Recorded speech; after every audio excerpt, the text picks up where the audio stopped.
Tempo do Advento, primeira semana, quinta-feira. Tema 5. Veio cumprir a vontade do Pai. Pontos a meditar. 1. Identificar a nossa vontade com a de Deus. Como é que Ele nos manifesta a sua vontade? Vontade de Deus e santidade. 2. Outros modos de a vontade de Deus se manifestar na nossa vida. A obediência.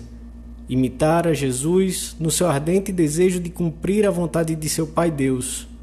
Humildade. 3. Cumprir a vontade de Deus nos momentos em que custa ou é ingrata ou difícil. Pelo sinal da Santa Cruz, livrai-nos Deus, nosso Senhor, dos nossos inimigos. Em nome do Pai, do Filho e do Espírito Santo. Amém. Meu Senhor e meu Deus, creio firmemente que estás aqui, que me vês e que me ouves. Adoro-te com profunda reverência. Peço-te perdão dos meus pecados e graça para fazer com fruto este tempo de oração. Minha Mãe Imaculada, São José, meu Pai e Senhor, meu anjo da guarda, intercedei por mim.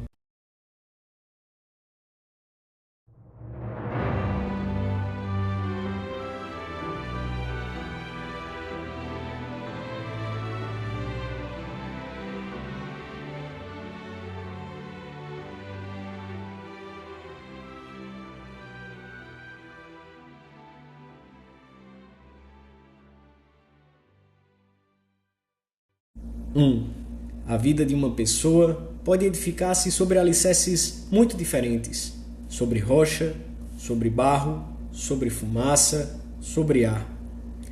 O cristão só tem um alicerce firme em que se apoiar com segurança. O Senhor é a rocha permanente. O Evangelho da Missa fala-nos de duas casas. Numa delas, houve talvez a intenção de economizar nos alicerces, ou pode ter havido pressa em terminá-los. Não se pôs o devido cuidado. O Senhor chama homem louco a quem edificou dessa maneira.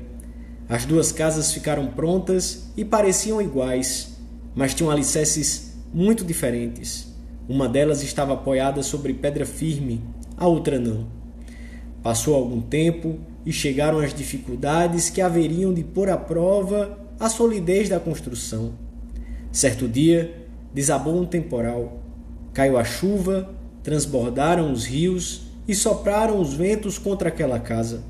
Foi o momento da prova. Uma das casas manteve-se firme na sua estrutura. A outra ruiu estrepitosamente e o desastre foi completo. A nossa vida só pode ser edificada sobre Cristo, nossa única esperança, nosso único alicerce. E isto quer dizer, em primeiro lugar, que devemos procurar identificar a nossa vontade com a dele. A nossa adesão não há de ser prestada a uma figura esbatida de Cristo, mas ao seu querer e à sua pessoa. Nem todo aquele que diz Senhor, Senhor, entrará no reino dos céus, mas aquele que cumpre a vontade de meu Pai que está nos céus. Lemos no Evangelho da Missa de hoje. A vontade de Deus é a bússola que nos indica em cada instante o caminho que nos leva até Ele. É, ao mesmo tempo, a trilha da nossa felicidade. Que grande alegria há de ser a nossa, se pudermos dizer no final dos nossos dias: procurei sempre conhecer e seguir em tudo a vontade de Deus.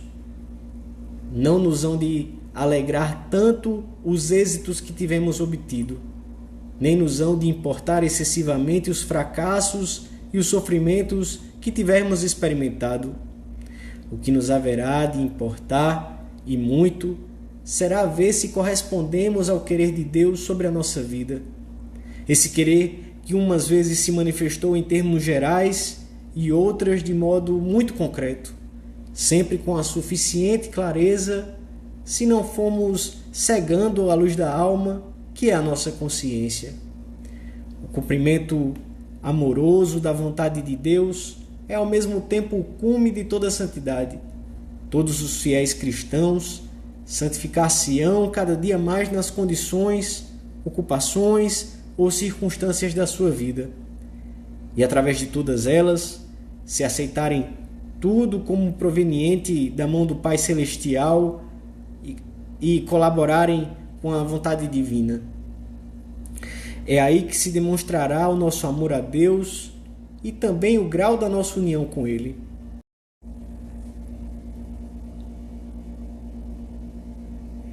Dois, o Senhor manifesta-nos a sua vontade não só através dos mandamentos de Deus e da Igreja, e das obrigações próprias da nossa vocação e estado de vida, mas também através das pessoas a quem devemos obediência e dos conselhos que recebemos de quem orienta nossa alma.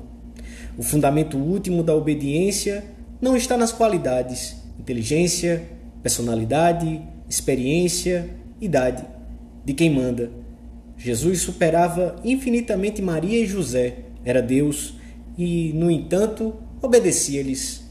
Mais ainda, Jesus Cristo, cumprindo a vontade do Pai, inaugurou na terra o reino dos céus, revelou-nos o seu mistério e realizou a redenção por meio da sua obediência. Os que pensam que a obediência é uma submissão indigna do homem e própria de pessoas pouco amadurecidas, devem considerar que o Senhor se fez obediente até a morte e morte de cruz. Cristo obedece por amor para cumprir a vontade de seu Pai. Este é o sentido da obediência cristã, tanto da que se deve a Deus, aos seus mandamentos e à Igreja, como da que se deve aos pais e aos que, de um modo ou de outro, têm autoridade sobre nós na nossa vida profissional, social, etc. Cada uma na sua ordem. Para obedecermos como Jesus obedeceu, é necessário que, além de termos um ardente desejo de cumprir a vontade de Deus na nossa vida, sejamos humildes. Não há lugar para o espírito de obediência numa alma dominada pela soberba. Só o humilde aceita com gosto outro critério diferente do seu, o de Deus, e a ele ajusta os seus atos.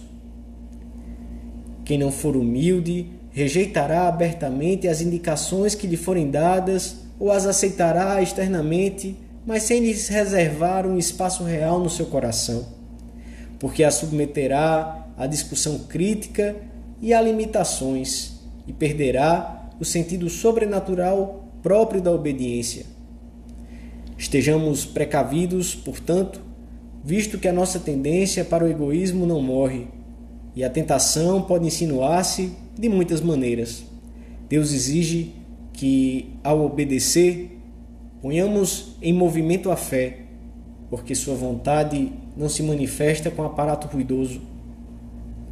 Às vezes, o Senhor sugere o seu querer como que em voz baixa, lá no fundo da consciência, e é necessário escutarmos atentamente para sabermos distinguir essa voz e ser-lhe fiéis.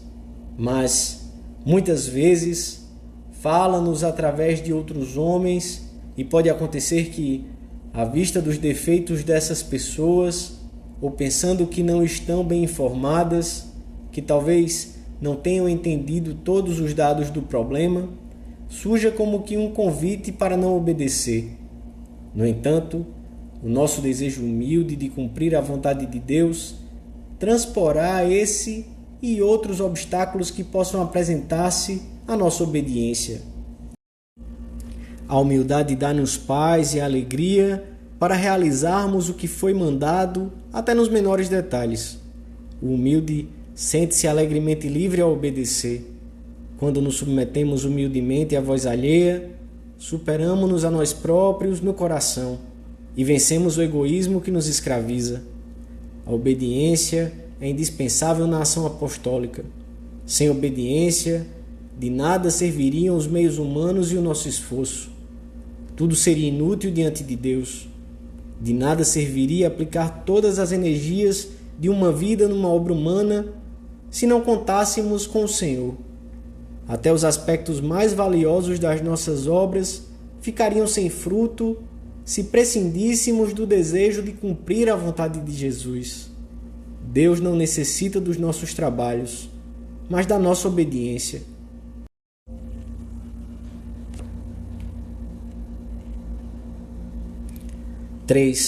A vontade de Deus manifesta-se também nas coisas que Ele permite e que não sucedem como esperávamos ou até são totalmente contrárias ao que desejávamos ou havíamos pedido com insistência na oração. É esse o momento de intensificarmos a nossa oração e de fixarmos mais os olhos em Jesus Cristo, especialmente quando os acontecimentos se revestem de particular dureza e dificuldade. A doença, a morte de um ser querido, a dor dos que mais amamos, o Senhor fará com que nos unamos à sua oração.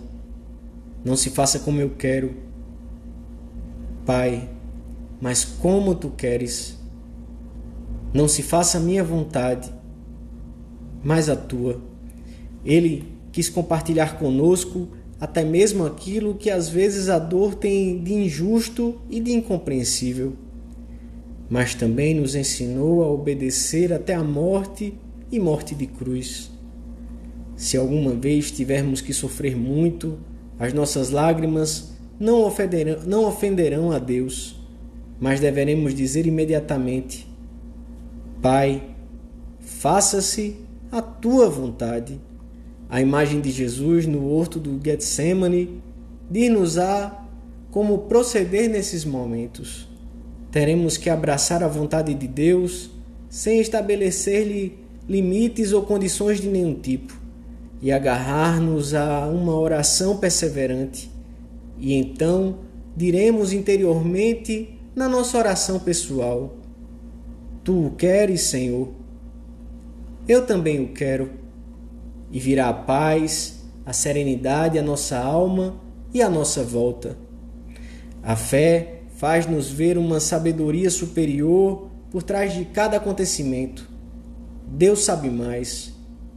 Nós, os homens, compreendemos pouco do seu modo paternal e delicado de nos conduzir até Ele. Há uma providência por trás de cada acontecimento. Tudo está ordenado e disposto para que sirva melhor a salvação de cada um. Absolutamente tudo, tanto o que sucede no âmbito mais geral, como o que acontece cada dia no pequeno universo da nossa profissão e família. Todas as coisas podem e devem ajudar-nos a encontrar o Senhor e, portanto, a encontrar a paz e a serenidade em nossa alma. Tudo contribui para o bem dos que amam a Deus. O cumprimento da vontade de Deus é fonte de serenidade e de paz. Os santos deixaram-nos o exemplo de uma obediência sem condições à vontade divina. Assim se expressava São João Crisóstomo: em todas as ocasiões eu digo: Senhor, faça-se a tua vontade, não o que quer este ou aquele, mas o que tu queres que eu faça. Esta é a minha fortaleza. Esta é a minha rocha inamovível. Este é o meu báculo seguro. Terminamos a nossa oração pedindo juntamente com a igreja: ó Senhor nosso e nosso Deus, a cujos desígnios se submeteu a Virgem Imaculada, aceitando na anunciação do anjo que o vosso Filho se encarnasse no seu seio. Vós que a transformastes por obra do Espírito Santo em templo da vossa divindade, concedei-nos, seguindo o seu exemplo, a graça de aceitar os vossos desígnios com humildade de coração. Dou-te graças, meu Deus, pelos bons propósitos, afetos e inspirações que me comunicaste nesta meditação. Peço-te ajuda para os pôr em prática. Minha Mãe Imaculada, São José, meu Pai e Senhor, meu anjo da guarda, intercedei por mim.